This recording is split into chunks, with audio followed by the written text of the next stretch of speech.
That's fraud.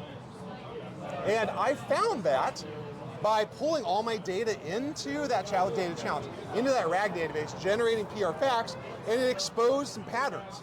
At that point, I was like, holy smokes. I just had extraordinary business value that was given to me. True brilliance comes from surrounding yourself with smart people doing smart things and growing as a whole. You have to treat people like people. You have to make people feel safe, accepted, wanted, secure. The ability to be vulnerable. And when you can do those things together and find what drives them, people will show you their best, right? We're effectively building a compressed statistical representation of human interaction over space and time. Why wouldn't those behaviors be emergent? Emergent behaviors are reflected behaviors. I feel like on multiple layers, they are a reflection of us. They're creations of us. This is the inaugural episode of AIMUG Builders. This is part of the AIMUG user group here in Austin, where we talk about AI, LangChain, LangGraph. I'm James Coffey, and with me is Colin McNamara, the founder of the meetup group. So, Colin, how is it that you came to start this group? And tell us more about your background. Absolutely. Yeah, so 2 years ago, so my name's Colin McNamara, co-founder of Always Cool Brands. I run engineering and finance there. So fundamentally my day-to-day is taking a great selling product on the grocery store shelf that may be full of products that could possibly give you cancer or make your kids stupid or give them behavioral issues. And the retailers ask us to take that product which is selling well and reformulate it. Totally clean label, no petroleum dyes, no stabilizers, no additives. And that fits both a taste, a flavor, and a price point that consumers will buy under their private label brands. Primarily work with national grocers and club stores. We have 19 products hitting shelves under those brands over the next 2 quarters. We use LangChain and LangGraph in production for food safety, for regulatory safety, for label review, for nutrition facts calculation, for organizing our meeting notes. LangChain and LangGraph, as well as different AI tools as a whole, have really accelerated our ability to put like safety nets and seatbelts. Fundamentally what we've done is we use the fundamentals of safe, secure software design, right? Which is test-driven development and tests that run over your code in deployment steps. And we've applied that to food development, product development. So whether it's software product or a food product, that works. And LangChain, specifically LangGraph, especially when agents have went asynchronous, when O3 came out and beyond that, has been a really powerful partner for allowing us to integrate AI into our systems effectively and in a manageable sense. Interesting. So, when did you start going into LangChain, LangGraph, and why did you start the AIMUG user group? So, I started with LangChain in 0.1. Okay. So Harrison, who's the founder of LangChain, he worked with Ilya Sussberg, right? And at Kinsho, I believe. And so he's this machine learning engineer that saw these patterns of developing AI applications, was like, oh, maybe I can abstract certain things, maybe put together a library, maybe I can make it easier to put an abstraction layer between my model, my provider, whatever. And 2 years ago, he released this Chat with Data challenge, this notebook, which was the first RAG that I got to play with, right? And at the time, I had a manufacturer that was releasing a new functional beverage. Anytime you're releasing a new product, you need to line up funding to basically fund all the material, fund the bulk materials, fund the manufacturing, fund the marketing. I'm like, okay, well, we'll work with you. Long story short, that manufacturer had all the safety certifications, the quality certification under their name, but they're actually using someone else's plant. Okay. That's fraud. And I found that by pulling all my data into that Chat with Data challenge, into that RAG database, generating PR facts, and it exposed some patterns. At that point, I was like, holy smokes. I just had extraordinary business value that was given to me by this project. And I need to find people like me who are using this, because I'm not the smartest one here. I'm just a guy. Right? I've done big things, but I'm just a guy. True brilliance comes from surrounding yourself with smart people doing smart things and growing as a whole. So I threw up a repo, threw up a meetup, and met like 2 people.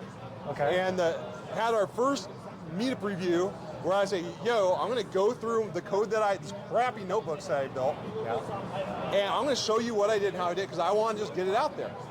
And that was supposed to take an hour. It took 3 hours at Central Machine Works, another bar around here.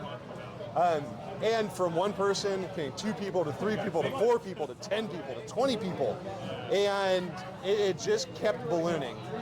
And we found a good space at a local law firm to work from, so we didn't have any vendor pollution. We didn't have any vendor direction. We've always had support from LangChain and Harrison. Right? Harrison's been a great friend to us in LangChain, to AIMUG, I say to me personally. I'm really thankful for the work he puts into the project and his company and the community. And what's happened is that we've come up with this pattern of we showcase monthly, we learn in the open, and have to give a big call out to Evan Powell. He's the CEO of Deep Tempo. If you're dealing with the polymorphic attack vectors, put Deep Tempo on Snowflake on your data lake, you will find your attacks. It's great. I got to know him. He does a lot of work with the Linux Foundation, and he's a big one. He's a big one that pushed me to learn in the open, to not be afraid to show your stupid mistakes, which happen all the time. And it's ballooned into 1,500 users, 1,500 members, and every single person that comes in, I hear this amazing while people are just sharing and learning. It's humble, and I feel so lucky to be part of it. It's amazing. I just presented today. It was definitely a very friendly group. Nobody there's there to beat on you. They're very curious. We got a lot of questions. I was wondering, so that was 2 years ago that you started this. Yeah. So it's 1,500 people today. And are they all in Austin, or are they joining from all over the country, or where are they? We have people from all over the world. So we have people in Guyana. We have, Guyana has a huge Toronto population, by the way. A lot of smart people there. We have members here moved down to Panama City, in Panama. So we have a Panama branch. We have people who participate from India. Ryan, who's behind the camera right here, flies in from other side of Texas. We have people that come in from all over. Actually, I kind of pulled a dummy move. I forgot to post it on Luma, so normally we have way more people on the Zoom. But normally we have as many people on the Zoom as there are in person. Oh, neat. Yeah. Okay, so there was about, let's say, 50 to 100? Yeah. Somewhere on the in-person. And it ebbs and flows when school's in session, because Austin's an educational town. We have 58,000 students in UT and about 50,000 in the community college system. And so summer in Austin, most people find something else to do. So, okay. Yeah. Right. Yeah. So now, how would you say, like where is the group now, and where do you want it to go in the future? I mean, the group now is in a really good place. We have a core group of engineers that are distributed across multiple companies, startups, educational institutions. They are learning, just like today, we had five individuals presenting 15-minute thunderstorm talks about a width and breadth of technologies that all link together and pulled on a common thread, right? So that is where it is now. Where I'd like to see it in the future, so like this, I also mentor professors and students within UT and Austin Community College, and where I want to see, and Jeff Linwood's actually a presenter today. He's adjunct professor at UT Austin as well. Okay. And so I want to see, I don't know if more formal, but better links and alignment into our collegiate systems. Like we host at Austin Community College, and we'll get some college kids that show up, but it's like, I don't know, somehow we're not pulling through that kind of younger generation in the collegiate system right now. But I'd really like to see more and deeper ties into kind of the youth that we're bringing up. received any feedback as to like why that might be? Yeah, it's at night. Okay. Okay. Have you told them that we get beer? Like, Well, if you're over 21, you can get beer. okay. If you notice, there's only sodas, and with no aspartame, no dyes, in the cooler. But yeah, we're at a college facility, so we have to be cognizant of not having underage drinking. All right. Now, you mentioned you're currently using LangChain heavily, AI agents heavily in your business. Today I presented, and it was my first time using LLMs heavily to code. Yeah. Previously I used it for documentation, or can you write this one function, or can you find where in the documentation I can read to figure out this bug. How do you integrate coding with LLMs, with agents, and still maintain control over the project? So for us at Always Cool Brands, we have 8 specific workflows that we use our agents in, and they're mainly safety checks. Okay. Right? We always have like a nutritional scientist, an engineer, or a lawyer do final review. And so for us, having a very specific use case has been key to success in production. And then we have like our general console-based use and stuff like that, right? When it comes to software development with agents, I've been having massive acceleration using Claude Code and a little bit of Codex now, both for agent development, but also deterministic software development. For me, I transitioned 3 years ago from an engineering leader at OCI at Oracle Cloud back to a useful person, an individual contributor actually writing code. And there is a new development workflow, there is a new development paradigm, there's a new IDE that's kind of establishing itself, where I used to manage organizations and people and manage that development process. Now I'm effectively pair programming with an agentic developer or delegating those functions like sub-agents and whatnot. It's actually eerily reminds me of my life as an engineering leader. Okay. Are they more personable or less personable? I mean, so I am as a young man, I was a young Marine, and I had probably less people skills than I needed to at the time. I was very gruff. As I grew as a person and as a leader, I realized that you have to treat people like people. You have to make people feel safe, accepted, wanted, secure. The ability to be vulnerable. And when you can do those things together and find what drives them, people will show you their best, right? But you have to create that safe space and for them to excel. And I believe I'm seeing a parallel in how we interact with agents. And Andrew Coffey described this as there's a more psychology going on with our agentic development. So I have noticed a very odd difference in the output I get. If I put some sort of like separation between me and the agent, I get worse results than if I say we're doing this together. Yeah. So do you have like any idea psychologically why that might be? I mean, like they shouldn't have a psychology to it. They're just what's it trained on? Yeah. It's trained on human interactions. It's trained on the internet. It's trained on everyone arguing with each other. Yeah. It's trained with discussions. It's trained on interviews off YouTube, right? So if we're effectively building a compressed statistical representation of human interaction over space and time, why wouldn't those behaviors be emergent? And then if you look at over the past 2 years, we've seen like AI middleware and our agents started as chain, then became graphs, and then every time there's a role in the foundation models, they get compressed down into a mixture of experts layer in the model itself. So think about what we type into our agents, our personnel. We give them job descriptions. We talk to them as humans. We instantiate this statistical stochastic response system. Yeah, there seems to be some sort of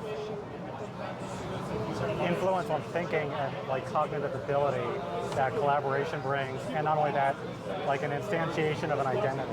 Oh, absolutely. Yeah. Well, we give identity. You are a seasoned lawyer. You are, when you think of like, what's our first system prompt that we're all trained to give when we're prompting? You are a this. This is the expected response. this is my negative response, right? Just the same as we would take a young intern. Give them a task, give them a role. Yeah. And the shape and the boundaries to succeed in, the references, the yeses and the nos, and so they can follow that path out to success. And that's how we treat our agents. And then we're, I wouldn't say surprised when we see these emergent behaviors or reflected behaviors. I feel like on multiple layers, they are a reflection of us. They're creations of us. Yeah. So what are you currently building? Right now, I am building a agentic interface into my EDI system, electronic data interchange, to be able to automate automate the runbooks and the processes of challenging my distributors and like downstream distribution partners, which will shortchange my transactions and play games. Okay. I'm automating the oversight on that. I'm building out basically some fintech architecture and then layering that on to AI observability. I've been doing a lot with OpenTelemetry and learning a lot with OpenTelemetry. If you haven't checked out OpenTelemetry, it's like tuning the Linux kernel. It's really, really complicated, but you can do it simply. And like when you combine with like a graph architecture, like a LangGraph or whatever you want to use, you can pipe that into systems and fan them out to get like a lot of visibility, and you can apply LM as a judge or human annotation queues to get to like really get to this evolution of your agents. Awesome. Yeah. All right. So how long do you think that's going to take? How long that's specific going to take? Yeah. I'll probably have the core of that system productionalized within 90 days. If you only had 2 weeks to ship, how would you do it? If I only had 2 weeks to ship, I would hack out, one, minimize scope, right? Two, actually do the business process. So if you think of like, there's this notion called DevOps, which is take a developer and make him or her do an operational process that will annoy them enough to write code so they don't be annoyed. Okay. And so if you only had 2 weeks to do something, actually do the job. Find someone who's doing it, sit side by side, and do their job with them. And as you understand that workflow, automate that workflow. And like, that is exactly where our AI work streams at Always Cool have come from. I did annoying product development, did annoying supply chain development, annoying distribution development, until it annoyed me enough that I was like, I wrote some stupid scripts. And then those scripts were presented in a way where other people could use them, where the systems would run over and over. That model works. Well, thank you so much, Colin. This has been enlightening. I'm really excited about the more emergent behavior that occurs with our use of agents and LLMs. So it's been a great one. See you next time. Thank you.